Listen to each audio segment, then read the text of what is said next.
बिस्मिल्लाहिर्रहमानिर्रहीम। दोस्तों वेलकम। आज हम जमा पूंजी के एक और प्रोग्राम के साथ आए हैं और मैं अपने तमाम दोस्तों से एक सवाल लाजमी पूछता हूँ शुरू में। आपको पता है जमा पूंजी किसको कहते हैं? क्या मुझसे पूछ रहे? यस।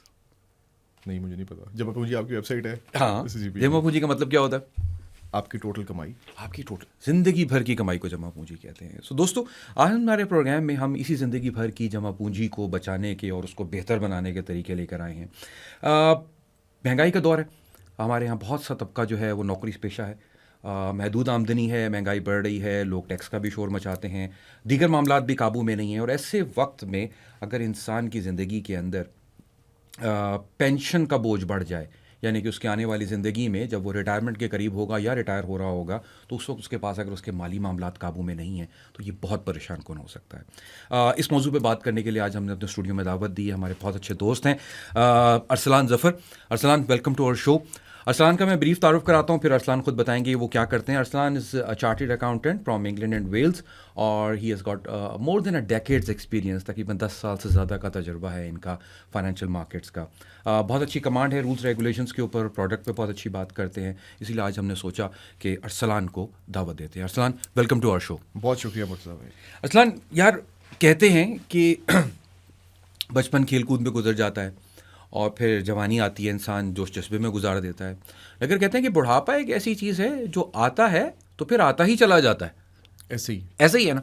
और ऐसे में जब वो आता ही चला जाता है तो लोगों को एक चीज़ जिसका ख्याल बहुत देर से आता है ना, वो होती है पेंशन।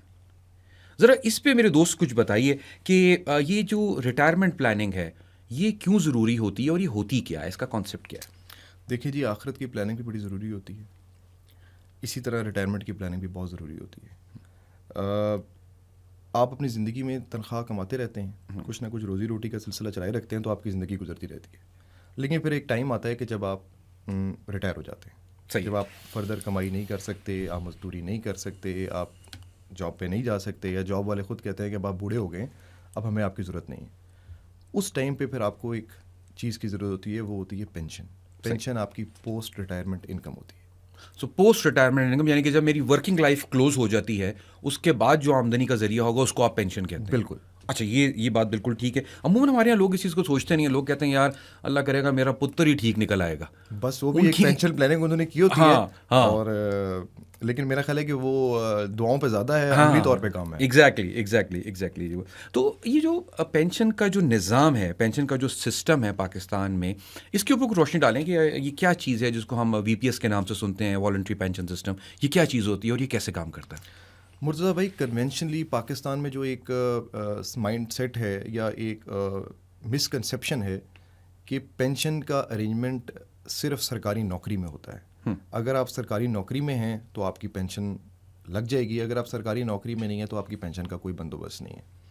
ये किसी हद तक पार्शली करेक्ट भी था, क्योंकि सरकारी पेंशन देती थी। लेकिन SECP ने फिर क्योंकि ये गैप था, लोग प्राइवेट बंदा क्या करे जो रिटायर हो जाएगा, अगर उसका एम्प्लॉयर उसकी पेंशन का अरेंजमेंट नहीं कर रहा तो कौन करेगा उसका अरेंजमेंट। तो SECP ने एक वॉलंटरी पेंशन का निज़ाम लेके आए। Voluntary pension as the name suggest, वो आपकी अपनी मर्ज़ी है। तो वॉलंटरी पेंशन आपका खुद साख्ता फ़ैसला है कि मैंने अपनी पेंशन का एक अरेंजमेंट करना है। ठीक है, इसमें मतलब मेरा जो एम्प्लॉयर है ये उसका फैसला नहीं है, ये मेरा फैसला है। एम्प्लॉयर भी कर सकता है और आप खुद भी कर सकते हैं। मैं खुद भी कर सकता हूँ और अगर एम्प्लॉयर, स्पेशली अगर वो प्राइवेट एम्प्लॉयर है। अच्छा, अगर वो तो ये जो वॉलंटरी पेंशन सिस्टम है ये क्या हर एक के लिए सूटेबल है और उसके फ़वाइद क्या हैं? देखिए जी, जिसने बूढ़े होना है ना, जिसने रिटायर होना है, उसके लिए तो सूटेबल है। तो अच्छा। हर एक नहीं, क्योंकि इस अमल से गुजरना है तो फिर ये हर एक के लिए सूटेबल है। सही है। इसके फ़वाइद, सबसे पहली बात तो मैंने आपको बताया कि पेंशन सबसे मोस्ट इंपॉर्टेंट चीज़ पोस्ट रिटायरमेंट आपकी पेंशन इनकम होती है। इनकम बाकी दुआओं पे है सब कुछ। हाँ। तो इनकम जब तक होगी तो तब तक तो आपकी ज़िंदगी ठीक गुजरती रहेगी और आप अपनी दवाइयाँ भी ले सकेंगे, आप अपने रेंट भी पे कर सकेंगे, कोई अखराजात अगर बच्चों से रिलेटेड हैं तो वो भी कर सकेंगे। इसके फ़वाइद एक तो ये मैंने आपको गिनवा दिया। इसके अलावा इसके फ़ायदे ये हैं कि ये फ्लेक्सिबल है वॉलंटरी पेंशन। अच्छा। आप पे कोई बर्डन नहीं है, आप पे कोई कंपल्शन नहीं है कि आपने इतनी अमाउंट सेव करनी है। ओके। तो इसमें बहुत फ्लेक्सिबिलिटी है। आप अगर एक महीने 5,000 सेव कर सकते हैं तो 5,000 कर लें, 3,000 कर सकते हैं तो 3,000 कर लें, एक महीने 2 लाख कर सकते हैं तो 2 लाख कर लें, और उसको अपनी सेविंग्स पॉट में डाल दें। इससे भी बड़ा फ़ायदा मैं आपको बताऊं, आप खुश हो जाएंगे, वो ये है कि इसमें टैक्स की काफ़ी बड़ी एग्जेम्पशन है पाकिस्तान में और टैक्स की। बिल्कुल, ये पाकिस्तान के अंदर ही है। अच्छा, ये बात रिकॉर्ड हो रही है अरसलान साहब, आप रिकॉर्ड पर हैं। बिल्कुल जी, मैं इनकम टैक्स ऑर्डिनेंस का सेक्शन 63 है, उसको अगर आप मुतालिया कर लेंगे तो अंदाज़ा हो जाएगा कि आप कॉन्ट्रीब्यूशंस करते हैं तो आपको गवर्नमेंट उसके ऊपर टैक्स की छूट देती है, इनकम टैक्स के अगेंस्ट। अच्छा, इसके अलावा मुर्तज़ा भाई एक और भी मज़ा है इसमें टैक्स का। जो आपके पेंशन एसेट्स, यानी कि जो आप पैसा इन्वेस्ट करते हैं अपने पेंशन की तरफ, उसके ऊपर जो कमाई है वो भी टैक्स फ्री है। अच्छा, उस पर टैक्स की छूट नहीं है, वो टैक्स फ्री है। टैक्स फ्री है। टैक्स फ्री है। और तीसरी बात कि जब आप रिटायरमेंट की एज पे पहुंच जाते हैं तो 50% ऑफ द अमाउंट जो आपकी पेंशन पॉट में इकट्ठी हो गई होती है वो भी आप टैक्स फ्री निकाल सकते हैं। मतलब ये कि अगर मेरे पेंशन बनानी शुरू की और होते होते मेरी पेंशन बनी मिसाल के तौर पे 2 करोड़ रुपए आखिर में, तो मैं उसमें से 1 करोड़ रुपया टैक्स फ्री निकाल सकता हूँ। उसके ऊपर कोई टैक्स नहीं कोई होगा। टैक्स नहीं होगा। अच्छा, वेरी नाइस। ये जितने आपने टैक्स के बेनिफिट बनवाए हैं, मेरे ख्याल से पाकिस्तान में बहुत कम लोग इनसे वाकिफ़ हैं। और अक्सर लोग बैंकों में पैसा या किसी और रियल स्टेट में या गोल्ड में पैसा रखते हैं, मगर ये वो टैक्स बेनिफिट्स को शायद अवेल नहीं कर पाएंगे किसी और जगह पे। ऐसे ही है, आपको पता है गवर्नमेंट टैक्स इंसेंटिव्स उस जगह पे देती है कुछ जहाँ पे ज़रूरत होती है ताकि वो जगह ग्रो करे। गवर्नमेंट को इस बात का एहसास है कि हमारे यहाँ लोगों को अपनी पेंशन प्लानिंग करने की शदीद ज़रूरत है, इसीलिए गवर्नमेंट ने ये टैक्स बेनिफिट्स दिए हैं इस प्रोडक्ट को। अच्छा, ये बात तो बहुत ही इंटरेस्टिंग है कि अगर इसमें गवर्नमेंट, ये मैं पहली दफ़ा अपने बता रहा हूँ इस तरह से, क्योंकि गवर्नमेंट से कोई पैसे वापस लेना मुमकिन नहीं है भाई। गवर्नमेंट से और बीवी से पैसा दिया हुआ आज तक वापस नहीं आया। तो ये अगर अरसलान बता रहे हैं कि ये 3 बेनिफिट्स मौजूद हैं, तो what you are saying is कि सेविंग भी है, उसके साथ टैक्स की बचत भी है और उसमें डेफिनेटली ग्रोथ भी है। बिल्कुल। तो एक आदमी जो 60 साल पे रिटायर हो रहा होगा वो उससे तमाम बेनिफिट्स ड्रॉ कर सकता है और अपने आप को ज़हनी सुकून, आसूदगी पा सकता है। बात ये बॉस, ये तो जितना आप अच्छा बता रहे हो, अब ये भी बताओ कि ये काम कैसे करता है, हाउ इट वर्क्स। अच्छा, मेरे लिए बताओ, मुझे मिसाल बना के चलो। बिल्कुल ठीक है। इसमें ऐसे है कि जैसे आप बैंक अकाउंट खोलते हैं ना बैंक के पास जाके, ठीक है, इसी तरह आप पेंशन फंड मैनेजर के पास जाते हैं। ये कौन होता है ये पेंशन फंड मैनेजर? क्योंकि हमारे यहाँ रोक इसलिए रहा हूँ, लोग बैंकों से बहुत वाकिफ़ हैं, लोग प्रॉपर्टी से बहुत वाकिफ़ हैं, लोग गोल्ड से वाकिफ़ हैं, लोग नेशनल सेविंग से वाकिफ़ हैं, लेकिन ये जो टर्म आपने इस्तेमाल की पेंशन फंड मैनेजर, ज़रा इसको एक्सप्लेन करें। पेंशन फंड मैनेजर वो एंटिटीज़ होती हैं जो कि एससीसीपी के साथ रजिस्टर्ड होती हैं, जिनको एससीसीपी सुपरवाइज कर रहा होता है, लाइसेंस कर रहा होता है कि आप पेंशन फंड मैनेजर के तौर पे एक्ट कर सकें। ये गवर्नमेंट की होती हैं? नहीं, ये प्राइवेट होते हैं। अच्छा। और लेकिन they have go through a very rigorous application process with SCCP. SCCP उनकी एप्लीकेशन को खंगालता है, उनकी ड्यू डिलिजेंस करता है, उसके बाद उनको एक लाइसेंस इशू करता है कि you are fit to do the business of pension fund manager. अच्छा, ठीक है। तो आप उनके पास जाते हैं, ठीक है, आप उनके साथ अकाउंट खोलते हैं और अकाउंट खोलना बहुत बेसिक है, उतना ही ईजी है जितना बैंक अकाउंट खोलना है। नहीं यार, ऐसा नहीं होता। वो पता है क्या, ये आप लोग सारे आते हो, अच्छी अच्छी बातें करके चले जाते हो, बाद में कागजी कार्रवाइयाँ बहुत होती हैं यार इसमें। नहीं, बिल्कुल मुर्तज़ा भाई, ऐसा नहीं है। अच्छा, इट्स वेरी इजी। आपको जो बेसिक कंप्लाइंस चेक्स और ईएमएल चेक्स करने होते हैं वो तो उधर ही हैं। अच्छा, ठीक है। वो तो कानून आपको पता है पाकिस्तान में लागू है, उसको तो आप अवॉइड नहीं कर सकते, लेकिन इट इज़ वेरी इजी। आप अपने वो डिटेल्स जितनी भी, वो नाम, पता, डेट ऑफ बर्थ, अपनी सोर्स ऑफ इनकम का कोई प्रूफ दे दें तो आपका अकाउंट खुल जाता है, जैसे बैंक अकाउंट। तो एक अकाउंट खोला हमने जाके, ठीक है, उसके बाद आप उसके अंदर अपनी मर्जी से, जिस तरह मैंने आपको बताया वॉलंटरी पेंशन निज़ाम है ये, तो अपनी मर्जी से you start giving contributions to that pension fund. Okay, मतलब मैं कहता हूँ कि मैं महीने के 10,000 दूंगा, आप 10,000 दे दें, ठीक है। 10,000 रुपया आप जब उनको दे देते हैं, अकाउंट खुलवाते वक्त वो आपसे एक काम कर लेते हैं। अच्छा। वो आपसे पूछ लेते हैं कि यार एक तो वो अपनी खुद भी आपकी KYC कर लेते हैं, अंडर कस्टमर ड्यू डिलिजेंस कर लेते हैं कि यार आपकी रिस्क एपिटाइट क्या है, आप किस तरह की इन्वेस्टमेंट्स आगे करना चाहेंगे। साथ आप खुद भी चूज़ कर सकते हैं कस्टमाइज ऑप्शन के, नहीं I want to take my investments in my own control, मैं अपनी मर्जी से इन्वेस्टमेंट्स करना है, तो दोनों ऑप्शंस मौजूद हैं। अच्छा। डिफ़ॉल्ट निज़ाम भी मौजूद हैं और आपकी चॉइस भी मौजूद है। अगर लेट से आप बहुत ज़्यादा फाइनेंस सेवी हैं, अंडरस्टैंडिंग रखते हैं फाइनेंस की, तो फिर आप अपनी मर्जी से इन्वेस्टमेंट्स कर रहे होते हैं। आप कह रहे होते हैं कि I want to invest my savings in stock exchange, I want to invest my savings in money market. इस तरह के प्लान्स के अंदर आप इन्वेस्ट कर सकते हैं। लेकिन अगर आप कहते हैं कि यार मुझे नहीं पता कि मैं कहाँ पे इन्वेस्ट करूँ, तो फिर वहाँ पे भी आपको मदद मिल जाती है। मदद इस तरह मिल जाती है कि एक लाइफ साइकिल प्रोग्राम्स होते हैं। अच्छा। आपकी रिस्क असेसमेंट करने के बाद वो आपको लाइफ साइकिल प्लान्स में इनरोल कर देते हैं। तो फॉर एग्जांपल अगर आप रिटायरमेंट से भी 30 साल दूर हैं, यानी कि you are in your early 30s या मिड 30s, तो वो आपको ऐसे प्रोग्राम में इनरोल कर देंगे जहाँ पर रिस्क और रिवॉर्ड दोनों ज़्यादा है और वो आहिस्ता आहिस्ता आपकी जो इन्वेस्टमेंट है that is smooth out by conversion into less risky investments as you come closer to your retirement age. Okay This is how it works. Okay अच्छा, ये तो बड़ा अच्छा है क्योंकि इसमें वो लोग जो खुद जानते हैं और वो ही नहीं बल्कि वो लोग जो नहीं जानते, और मैं पर्सनली समझता हूँ कि पाकिस्तान में बहुत से लोग हैं जो नहीं जानते कि उनको रिस्क प्रोफाइल उनका क्या है या उनको कैसे इन्वेस्टमेंट डिसीजंस लेने चाहिए, तो ये ऑटोमेटिकली उनकी लाइफ साइकिल के साथ साथ उनकी इन्वेस्टमेंट्स कन्वर्ट होती रहेंगी। शुरू में ज़्यादा रिस्क, और जैसे जैसे आप रिटायरमेंट के करीब पहुंचोगे वो आपकी कम रिस्क की इन्वेस्टमेंट्स में आपका पैसा डालना शुरू कर देंगे। ऐसे ही है। ऐसे ही तो आपको पता है कि आपकी जमा पूंजी जो है वो बच रही है और बढ़ भी रही है जी, उसके अंदर ही। वो that's a very perfect thing, क्योंकि हमारे यहाँ जो लोग फाइनेंशियल लिटरेसी से ज़्यादा वाकिफ़ नहीं है, हम उसकी तरवीज भी इसीलिए कर रहे हैं ताकि आपको पता होना चाहिए that how you can take a good decision about your money, right. आपने इतने सारे इसके बेनिफिट्स बताए, टैक्स का बताया, पीस ऑफ माइंड का बताया, आपने बताया कि भाई ये इस पे से आपको डिविडेंड के ऊपर भी टैक्स नहीं मिलेगा, और फिर ये है कि ये आपको आने वाले वक्त में जब आप 60 के हो जाओगे तो आपको एक जहनी आसूदगी दे रहा है कि आपको पैसों का प्रॉब्लम नहीं होगा उसके अंदर। ये इस सब को रेगुलेट करने के लिए SECP एक इदारा है जी, जिसमें आपने मुझे कहा कि वो पेंशन फंड मैनेजर लाइसेंस्ड होता है। SECP मुझे कैसे प्रोटेक्ट करेगा एज एन इन्वेस्टर? देखिए SECP का बहुत रिग्रेस, बहुत रॉबस्ट सुपरविजन मैकेनिज्म है। SECP ना सिर्फ मैंने आपको बताया कि बहुत रिगरसली इन एप्लीकेशंस को इवैल्यूएट कर रहा होता है और to the best of the people this licence is given, बल्कि उसके बाद भी बहुत rigorous supervision mechanism in place है।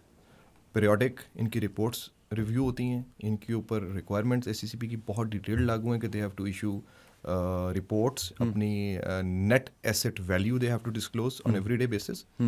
और इसके बाद SECP जब ये सारी चीज़ें कर लेता है तो आई थिंक प्रोटेक्शन कम्स। ये जो आपने नेट एसेट वैल्यू का वर्ड बोला, ये क्या चीज़ होती है?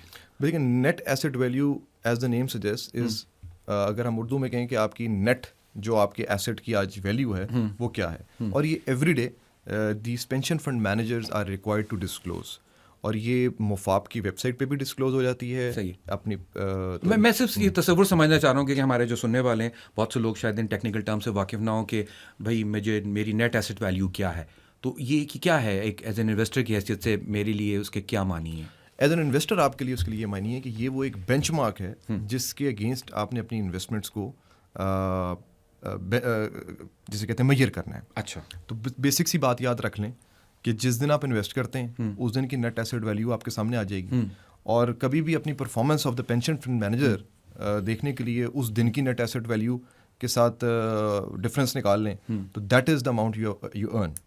अच्छा, ये मेरा प्रॉफिट या मेरा लॉस डिटरमाइन होगा। कर रही होती है। अच्छा, और ये वो चीज़ है जो मैं समझा हूँ, वो ये है कि मिसाल के तौर पे मैंने कहीं 10,000 रुपये लगा दिए, उसके बदले मुझे कुछ यूनिट मिल गए, उनकी एक कीमत होगी। एग्जैक्टली उस कीमत की मिसाल के तौर पे उसकी कीमत थी 10 रुपये जिस दिन मैंने इन्वेस्ट किया, और उसके बाद जिस तरह आप बता रहे हैं कि वो इन्वेस्ट होते हैं और वो ग्रो होते हैं और डिविडेंड्स आते हैं, और फिर फ़र्ज़ कीजिए आज से 1 साल के बाद उस नेट एसेट की कीमत हो गई 12 रुपये, तो ये जो 2 रुपये का इजाफा है ये मेरा प्रॉफिट है पर यूनिट, ये पर यूनिट मुझे इजाफा जी, होगा, ये मेरे कुल असासों में इतना इजाफा होगा, तो ये मालियत में इजाफा है। एग्जैक्टली ओके, ये अच्छी चीज़ है, क्योंकि इसका मतलब ये यार फाइनेंशियल मार्केट्स में असलान टेक्निकलिटीज़ इतनी ज़्यादा होती हैं, आम आदमी के तो सर से गुजर जाती है। मैं आपको हकीकत बता रहा हूँ, आप पाकिस्तान में सर्वे करा लो, बहुत से लोग तो अपनी बैंक स्टेटमेंट भी नहीं पूरी पढ़ते, और ये जो टेक्निकल बातें हैं वो तो रिपोर्ट की शक्ल देख कर ही गायब हो जाते हैं। तो ये जो नेट एसेट वाला कॉन्सेप्ट है, आई थिंक ये ज़्यादा आसान है कि बस ये पता हो कि जिस दिन लिया था उस दिन कितने का था, और जिस दिन आप उसको देख रहे हो उस दिन उसकी कीमत कितनी है। इन दोनों की जो मालियत का फ़र्क है ये आपका प्रॉफिट या लॉस। बिल्कुल, बस आप इसको अपना एक बेंचमार्क बना लें, अपनी अकाउंट स्टेटमेंट में उससे कंपेयर कर लिया करें तो यूल बी एबल टू, तो हमें ये पता रहेगा कि क्या हो रहा है हमारे साथ। अच्छा यार, एक चीज़ और बताएं, ये जो आप कह रहे हो ना, ये पेंशन फंड मैनेजर, ये बैंक है क्या? नहीं, it's not a bank. It's not a bank. It's not a bank. Okay, क्या है ये? It's a pension fund manager. ये एक कंपनी होती है? यस, कंपनी स्ट्रक्चर में ये ऑपरेट कर रहे होते हैं। अच्छा। और उस कंपनी क्योंकि स्पेशलाइज्ड बिजनेस कैटेगरी में है तो दे नीड टू गेट, सिर्फ कंपनी बना के नहीं आप पेंशन फंड मैनेजर बन जाते। You need to, like I told you need to pass through a rigorous and very strict licensing regime. एक एप्लीकेशन जाती है SECP को, उस एप्लीकेशन को फ्रॉम ऑल एंगल्स इवैल्यूएट किया जाता है, आपके पास्ट एक्सपीरियंस को भी देखा जाता है, आपकी फाइनेंशियल साउंडनेस को देखा जाता है, उसके बाद that licence is given to you. अच्छा, तो ये बड़े मतलब ये कि लाइसेंस्ड है और SECP के ही लोग जो कंपनियां इसका लाइसेंस होल्ड करती हैं ये ही इसको ऑपरेट कर सकती हैं सिर्फ। बिल्कुल, उसके अलावा हर कोई नहीं कर सकता। बिल्कुल, और किसी और के पास आपने जाना भी नहीं है। अच्छा, हमें जाना भी नहीं है, बल्कि आप अपने व्यूअर्स के लिए यार हम कहाँ जाते हैं, लोग ही आ जाते हैं हमारे पैसे लेके चले जाते हैं। आप बल्कि अपने व्यूअर्स के लिए SECP का वो लिंक जरूर दे दीजिएगा जहां पे वो list of licensed pension fund managers available है। गुड, ये पॉइंट अच्छा है कि हम अपने इस प्रोग्राम में एक लिस्ट आपके एक लिंक शेयर करने की कोशिश करेंगे जिसमें तमाम पेंशन फंड मैनेजर्स जो कि SECP से लाइसेंस्ड हैं वो उनके नाम मौजूद हों और आप उनसे रब्ता करके आप उनसे ले सकते हैं। बिल्कुल। अच्छा, ये तो हो गई दोस्त अच्छी अच्छी बातें।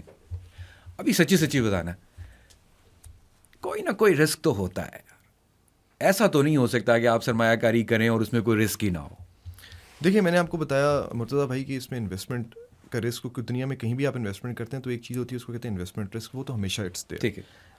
अब अगर आप फाइनेंशियल सेवी नहीं हैं, आप फाइनेंशियल एक्सपर्ट नहीं हैं और यू वांट टू, आप लालच में आ जाते हैं कि जी मुझे बहुत हाई रिवॉर्ड चाहिए और उसके अगेंस्ट आप बहुत हाई रिस्क और एक उस एज में लेना चले जाते हैं जो उस एज में आप रिटायरमेंट के करीब हैं या वो आपको नहीं लेना चाहिए, तो ज़ाहिर है फिर फाइनेंशियल रिस्क है। मैं उसकी एक मिसाल आपको दे देता हूँ। आप कहते हैं कि यू आर वेरी एम्बिशियस, आप कहते हैं कि मुझे I want to take 100% exposure in equity, और एक्विटी मार्केट की आपको बिल्कुल अंडरस्टैंडिंग नहीं है या आप उसको डे टू डे बेसिस पे फॉलो नहीं कर रहे होते, तो उस स्टेज पे अगर आप 100%, आपको पता है equity is high risk high reward game, तो उस स्टेज पे of course there is a chance कि एक्विटी मार्केट थोड़ा सा नेगेटिव परफॉर्म कर दे तो फिर आप कहेंगे मुझे नुकसान बहुत हो गया। तो इसलिए it is better to take a balanced approach, keeping in view your age, keeping in view your retirement date और keeping in view your circumstances. तो एक बैलेंस्ड अप्रोचेज आपको लेनी चाहिए ज़िंदगी में। और बहुत हाई रिवॉर्ड हाई रिस्क, वो तो आपको पता है जब भी आप इस चक्कर में पड़ते हैं तो फ़ायदा मैंने किसी को उतना नहीं देखा, चाहे वो डबल शाह हो चाहे वो जो भी हो, वो उसमें नुकसान हो जाता है। नुकसान हो जाता है। अच्छा, लेकिन एक रिस्क जो है लोग जनरली यार पाकिस्तान में ये है कि आपने कहीं पैसा लगाया, इन्वेस्ट किया, क्योंकि आप कह रहे हो कि ये रिटायरमेंट है, तो रिटायरमेंट में एज्यूम कर रहा हूँ कि कोई 30 साल का बंदा ये प्रोग्राम सुन रहा है तो उसकी रिटायरमेंट में भी 30 साल बाकी हैं, राइट? दिल्ली दूरस्थ 30 साल किसने देखे, वो कंपनी मेरे पैसे लेके भाग गई तो क्या होगा? मुर्तज़ा भाई, इस पेंशन फंड मैनेजर के निज़ाम में VPS का जो रजीम है उसमें ये मुमकिन नहीं है। उसमें ये बिल्कुल मुमकिन नहीं है क्योंकि ये इतना फुल प्रूफ स्ट्रक्चर बनाया गया है। इसके अंदर आपको जो आपका पैसा है जो आप कंट्रीब्यूट करते हैं टुवर्ड्स योर रिटायरमेंट सेविंग्स या पोस्ट रिटायरमेंट इनकम, वो पैसा पेंशन फंड मैनेजर के पास नहीं होता।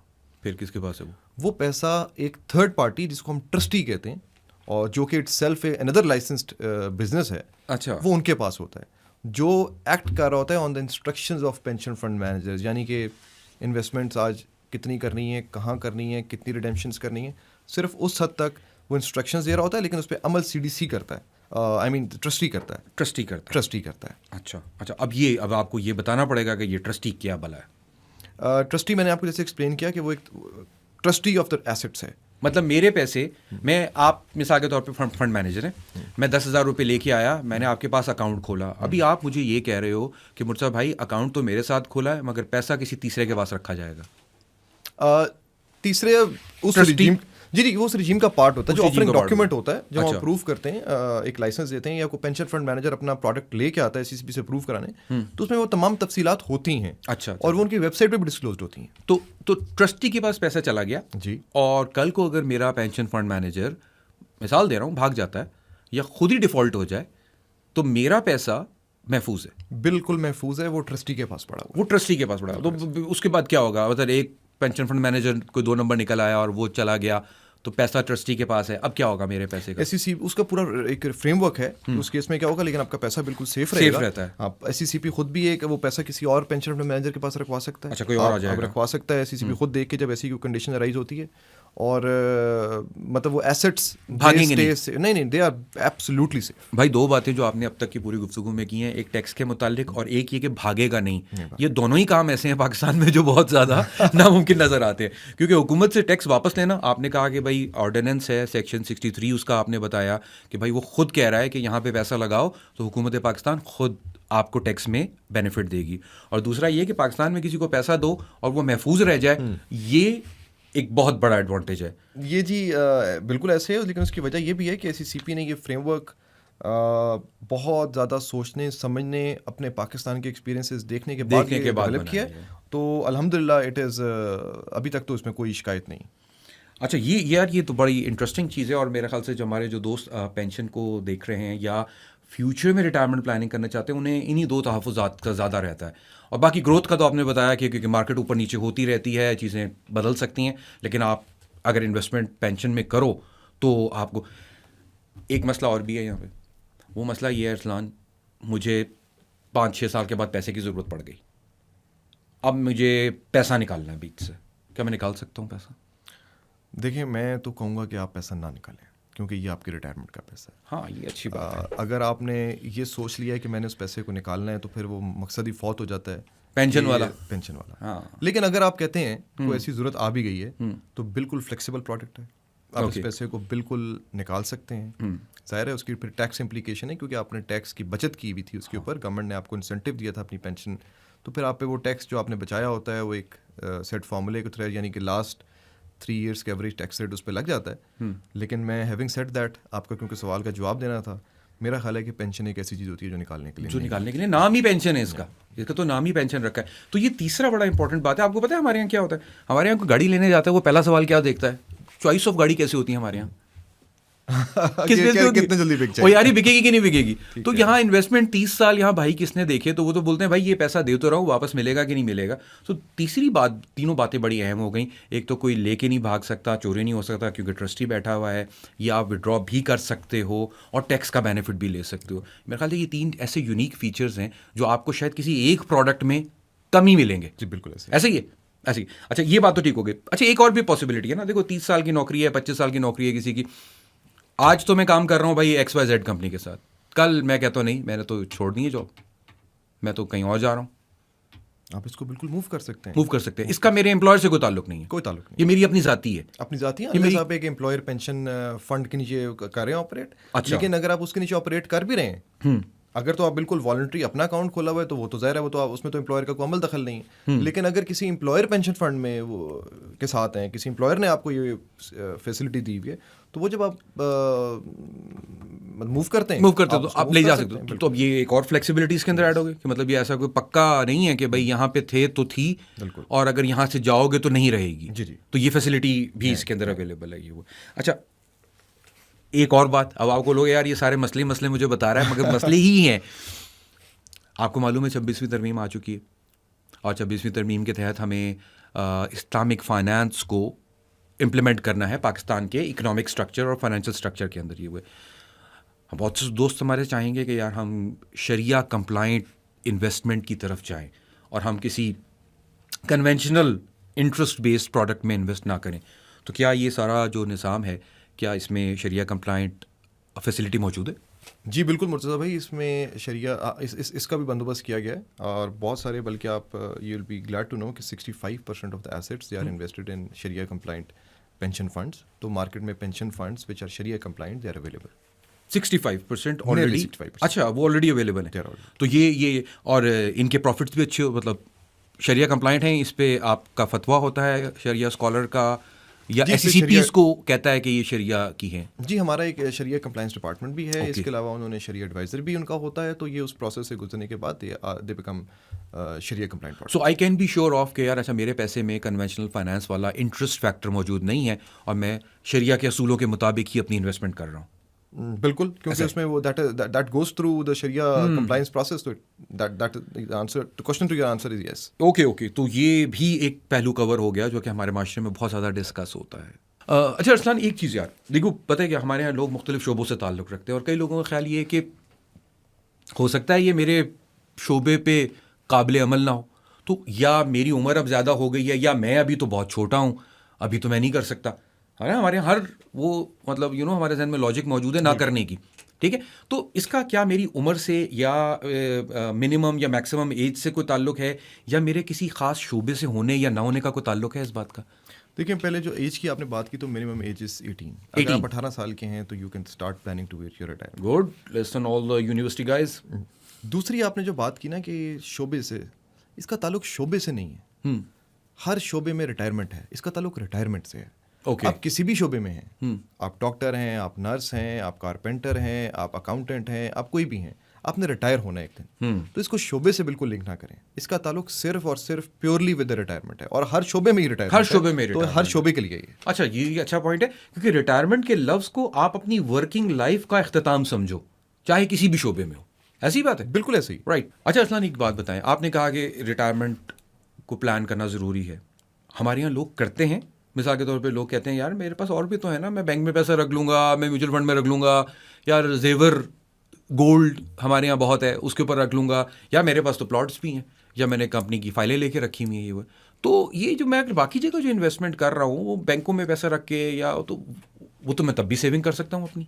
मुर्तज़ा भाई बिल्कुल आपका सवाल तो बहुत वैलिड है, लेकिन इसका जवाब ये है कि बाकी जगह पे जहाँ पे आप रख के सेविंग कर सकते हैं, वहाँ पे आपको फिर उस सेविंग की कोई फ़ायदा नहीं होता। यहाँ पे टैक्स की आपको छूट मिलती है बजाने, मतलब अगर आप एक पेंशन प्रोडक्ट के अंदर, यानी कि वॉलंटरी पेंशन के जो फंड्स हैं, उसमें आप डेडिकेटली पैसा रख के आप अपनी इन्वेस्टमेंट करते हैं फॉर योर रिटायरमेंट प्लानिंग, तो आपको गवर्नमेंट ऑफ पाकिस्तान, मैंने आपको जैसे एक्सप्लेन किया था, गवर्नमेंट ऑफ पाकिस्तान आपको फिर टैक्स की छूट देती है। अब आप बैंक में पैसा रख के सेविंग कर लेते हैं तो आपको कोई टैक्स छूट नहीं है, टैक्स नहीं बचता। अच्छा, फिर मज़े की बात, एक तो आपको उसमें पैसा रख के छूट मिलती है, फिर उसके अंदर जो अर्निंग्स आपकी होती हैं, मतलब आपका पेंशन पॉट ग्रो करता है और इन्वेस्टमेंट्स ग्रो, उनके ऊपर भी कोई टैक्स नहीं।